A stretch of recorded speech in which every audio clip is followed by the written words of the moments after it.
First of all, what happened was unacceptable, and this individual is going to be found and found soon, and he's going to pay the consequences. We got to understand there are some individuals who do the wrong thing, and there's still too many guns available to too many people, and that needs policing solutions and community solutions, but it also needs a change in Washington. We need better laws to stop the flow of guns in this country. Yeah, gun control. That's the answer, sure. New York City Mayor Bill de Blasio responding to this weekend shooting in Times Square that left 3 people wounded, including a 4-year-old girl. Is this a turning point in our understanding of how policing in big cities under this Democrat administration and with Democrat mayors like de Blasio, is this a turning point for their approach? Let's talk to our friend Joe Borelli from the New York City Council about this issue. Joe, good to see you. Thank you for having me. I appreciate it. So tell me, what is it about Mayor Bill de Blasio that makes it seem like he cannot observe objective reality about his city when it comes to crime, when it comes to the violent spike surge that we've seen now for many, many months? At what point is even de Blasio forced to recognize that dramatic action is needed? Well, it's just crazy. That same video clip about 5 minutes before he said what you just aired, he said that the shooting in Times Square is not going to deter tourists. I mean, that is simply beyond the pale crazy. These kind of crimes, whether they happened under Mayor Giuliani or Mayor Bloomberg or whomever, are going to drive away tourists from visiting Times Square when the chance of you getting hit by a stray bullet is more likely. The difference now, though, between those other times is that we actually tolerate this kind of violence. And I say we tolerate it not because our leaders aren't out there pretending like they don't tolerate, but the policy decisions they make when it comes to governing and criminal justice and bail reform and reforming the way we even police these communities, we are tolerating this.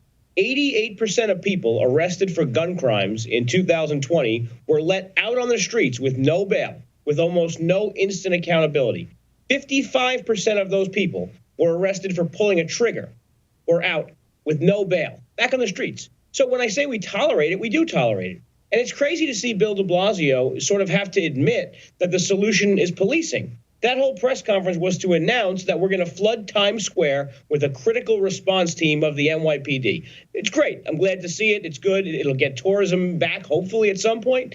But there's too many gun violent incidents happening on too many lesser known intersections, and we don't actually have enough police officers to do critical responses on every single corner where there's gun violence. It's amazing to see this, Joe, because to a common sense person, defunding police in a major city and also just backing off of supporting law enforcement across the board from the political level, which is what de Blasio has done, well, I'd argue all along, but certainly it has been particularly bad in the last year or so, is going to result in more crime. There's going to be less safe streets out there. We've now seen that. We have the data to prove it, and we have stories like this one that are getting the kind of attention. And let me just say, this is in New York. It's also in other cities all across the country. It's in Chicago. It's in St. Louis. It's in Atlanta. It's in Los Angeles, San Francisco.